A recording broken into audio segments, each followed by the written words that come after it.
Welcome to the May 2nd, 2026, the Weekend Potpurri edition.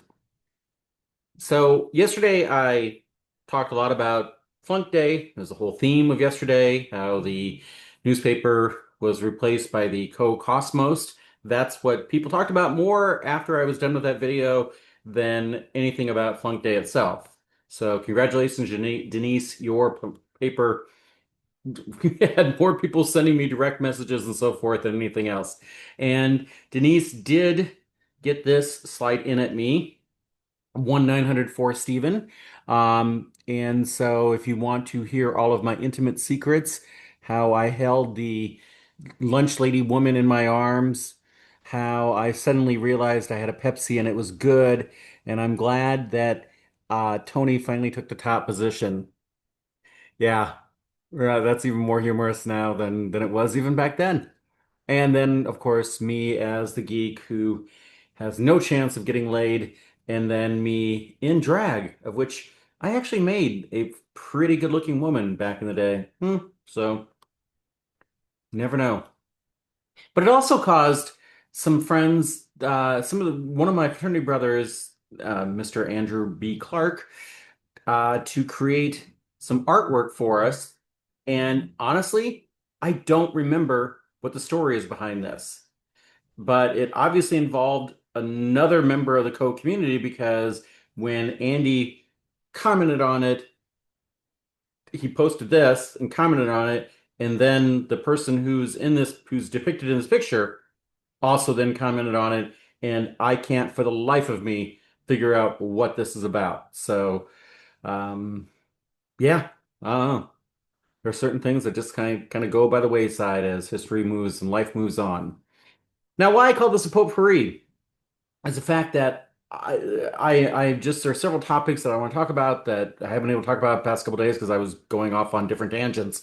I love the fact that CNN had an expert come on and he's befuddled that why isn't the price of oil higher than it is given how the given the fundamentals and given what's happened, the price of oil should be much higher than it actually is. And so this expert is befuddled. And I'm like, I'm with you, buddy. Totally with you. I cannot for the life of me understand why oil is not actually higher than it is. It should be. And I don't know why it's not, but yeah, I get this stuff wrong all the time. Who has spirit? Well, apparently not Donald Trump. Because Donald Trump initially offered $500 million to basically buy out Spirit and nationalize it. We were going to have our first national airline. Our first national airline was going to be the shittiest airline in the world, and for some reason, Donald has decided not to do it. This is, of all the places where I expect Donald to taco, this is not where I expected him to taco. Like I thought Spirit would be saved. I thought Trump would be like, and now I've saved because he's saved Intel and Intel's gone up. And by the way, if you win in on the Intel investment, congratulations, you've made a shit ton of money. The Spirit one, I expected him to go in on, and he didn't, and I don't know why. I don't have idea. So anyhow, who has Spirit?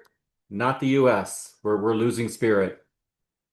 And but that's also Biden's fault because he didn't allow them to merge with JetBlue a couple of years ago. And so this is really so since he can blame it on Biden, it's okay to let Spirit go bankrupt. Yeah.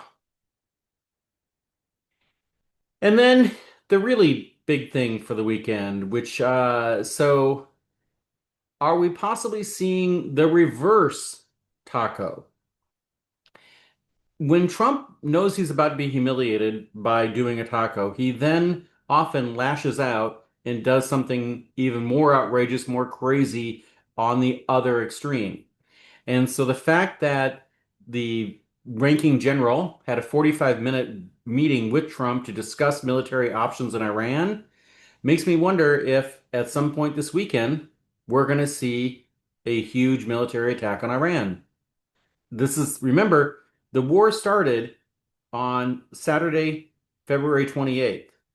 So he likes to do these things on weekends. Weekends and Mondays are the biggest, although we call it Taco Tuesday, weekends and Mondays are the biggest days for Donald Trump.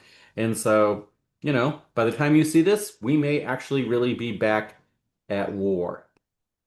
Um, I actually had a really good night last night, and it had nothing to do with any of the things that I've just talked about. I have a former student who's applying for a Fulbright, and I sent her the Paul Simon song, "Aren't you the woman who's recently given a Fulbright?" I Spellman told me to apply for a Fulbright, and I just didn't do it. And I don't know why I didn't. I feel incredibly stupid that I didn't do it. The student that I'm dealing with is a Mauritanian, and she, so the way the Fulbright works, if you get the Fulbright in America, if you're an American getting it, you have to go abroad. And if you're abroad, you have to come to America. And so I spent quite a bit of time talking to Sarah last night about her application for Fulbright and so forth and what she wants to do with it. And I really hope she gets it. I really think it would be amazing. And then after talking with her, I talked to my Moroccan friend Yusuf, who actually is Mauritanian born. Don't try to figure that out. You won't, so let it go. But and now Yusuf wants to try to get me to set me up with him with her.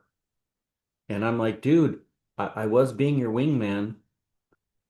So the way I'm gonna end this potpourri is the fact that I had a really good time talking to two Mauritanians last night, and the fact that uh, I think I'm still pretty good at playing a wingman, and I don't think there's a chance that either of them are going to watch this video. So that makes me happy that I can publicly say wingman, wingman, and know that they're not going to see this. But if something ever does happen between the two of them, I am definitely sharing this video. On that note, tomorrow is going to be the Sunday Funnies edition. I've been saving up a whole lot of things for this past week. See you tomorrow. Have a good day. And please, if you pray at all, if you're the praying type, pray that Trump decides not to go to war today or tomorrow. Please. Bye.